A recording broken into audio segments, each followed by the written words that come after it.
आपला आवाज कोकण 24 तास। मी मुख्यमंत्री झाल्यावर सुरू केलेली लाडकी बहीण योजना बंद होणार नाही अशी ग्वाही महाराष्ट्र राज्याचे उपमुख्यमंत्री एकनाथ शिंदे यांनी दिली आहे। मी जेव्हा मुख्यमंत्री झालो तेव्हा मी निश्चय केला की माझ्या लाडक्या बहिणी आणि मातांसाठी काही ना काही निर्णय घ्यायचा आणि त्यातूनच लाडकी बहीण योजनेचा जन्म झाला।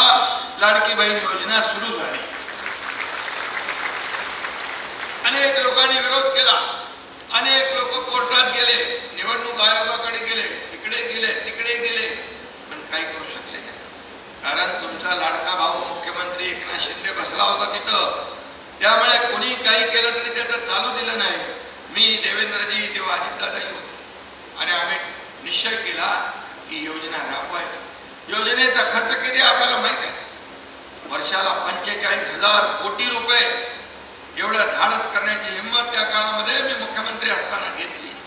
मी म्हणालो हे पैसे कोणाचे आहेत? हे सर्वसामान्य लोकांचे आहेत, गोर गरिबांचे आहेत, माझ्या लाडक्या बहिणींचे आहेत, भावांचे आहेत, शेतकऱ्यांचे आहेत। त्यांच्यासाठी काही ना काही केलं पाहिजे। कितीतरी कुटुंब असे गरीब आहे की कसा महिना काढायचा या त्यांची भ्रांत त्यांना असते। काही तर एका गावामध्ये दुर्गम भागामध्ये आम्ही गेलो, तिथं बघितलं, म्हणालो काय अतिशय दारिद्र्य होतं, कसं काय तुम्ही चालवता? म्हणजे आम्ही भात शेती करतो आणि 1,500 रुपये येतात, त्याच्यामध्ये मीठ मिरची मसाला तेल करून आम्ही आमचा प्रपंच चालवतो। 7 फेब्रुवारी रोजी होणाऱ्या रत्नागिरी जिल्हा परिषद आणि 9 पंचायत समितीच्या निवडणूक प्रचारासाठी शिवसेनेचे मुख्य नेते तथा उपमुख्यमंत्री एकनाथ शिंदे हे रत्नागिरी दौऱ्यावर आले असता आयोजित करण्यात आलेल्या जाहीर प्रचार सभेमध्ये बोलताना त्यांनी विकास कामाचा पहाडाच वाचला। अशी कुटुंब आहे आणि काही महिला एकत्र येऊन छोटा व्यवसाय मोठा करतायत, मोठा व्यवसाय आणखी मोठा करतायत, क्रेडिट सोसायटी करतायत, महिला आपला बचत गट करतायत, स्वतःच्या पायावर उभ्या राहतात। अनेक सक्सेस स्टोरी आपण पाहतोय। काही लोक म्हणतात अर्थसंकल्पावर ताण आला, अर्थसंकल्पावर ताण आला। अरे पण तुम्ही हे पण बघा की किती माझ्या लाडक्या बहिणींना, करोडो लाडक्या बहिणींना सहीचा अधिकार मिळाला, स्वतःचे पैसे काढण्याचा अधिकार मिळाला, त्या आत्मनिर्भर झाल्या, त्यांचा समाजात मान सन्मान वाढला, कुटुंबात देखील मान सन्मान वाढला। मग काय, मग पुण्याचं काम कुठलं?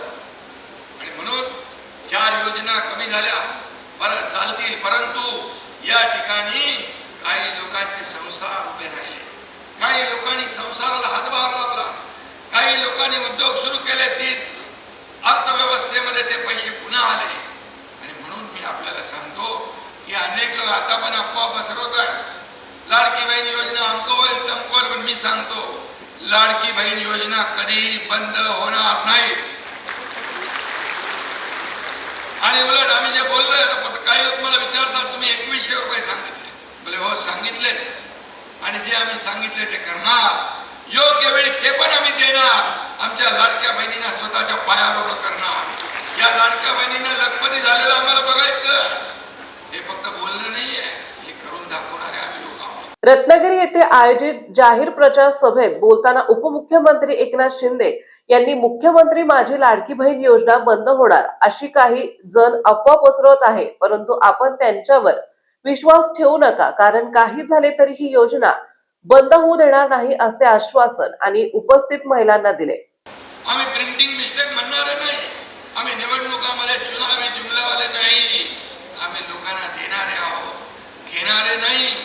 दोन्ही हाताने दिलेलं आहे आणि यापुढे देखील देत राहणार। काल परवा बजेट झालं केंद्राचं, त्यामध्ये देखील आदरणीय प्रधानमंत्री महोदयांनी महिलांसाठी विचार केला। महिलांना आत्मनिर्भर झाल्या पाहिजे, सक्षम झाल्या पाहिजे, त्यांना रोजगार मिळाला पाहिजे, त्याचबरोबर कृषी असेल, आरोग्य असेल, उद्योग असेल, या सगळ्याला चालना देण्याचं काम केलं। कोकणामधलं देखील मत्स्य उद्योग आणि तुमचा काजू आणि नारळ आणि आंबा याला देखील चालना देण्याचं काम केलेलं आहे। कोकणाला देखील न्याय देण्याचं काम केलंय।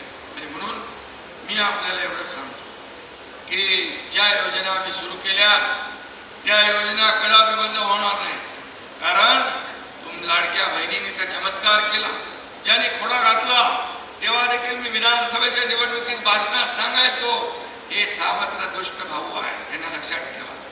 मतदान मागायला येतील, या खोडा घालणाऱ्यांना योग्य जागा दाखवा.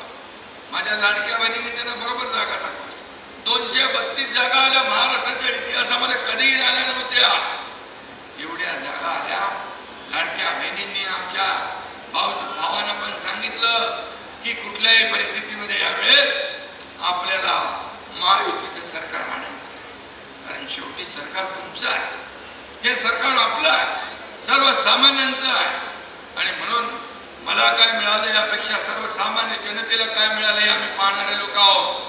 प्रॉपर्टी, संपत्ती, पैसे किती कमवले यापेक्षा माणसांचं प्रेम किती कमवलं, माणसं किती कमवली. रत्नागिरी जिल्हा परिषद आणि पंचायत समितीची निवडणूक करिता रत्नागिरी येथे आयोजित जाहीर प्रचार सभेत बोलताना उपमुख्यमंत्री एकनाथ शिंदे, पालकमंत्री डॉक्टर उदय सामंत आणि गृहराज्यमंत्री योगेश कदम यांनी मतदारांना महायुतीच्या उमेदवारांना विजयी करण्याचे आवाहन केले. या प्रसंगी आमदार किरण उर्फ भैया सामंत, नगराध्यक्षा सौ शिल्पाताई सुर्वे, दीपक पटवर्धन, राहुल पंडित, बंड्या साळवी यांच्यासह महायुतीचे प्रमुख नेते आणि महिला मोठ्या संख्येने उपस्थित होत्या.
समंदर की गोद में पला है तू,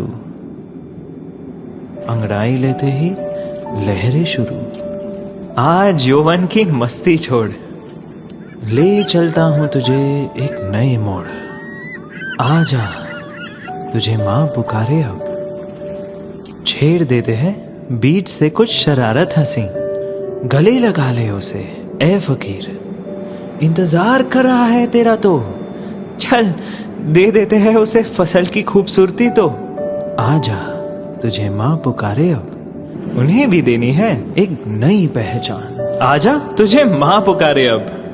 फिनोलेक्स पाइप्स पहुंचाए पानी को अपनी माँ के पास. महाराष्ट्रातील तसेच कोकणातील महत्त्वाच्या बातम्या पाहण्यासाठी कोकण 24 तास न्यूज चॅनलला YouTube वर सबस्क्राईब करा आणि बेल आयकॉन प्रेस करा.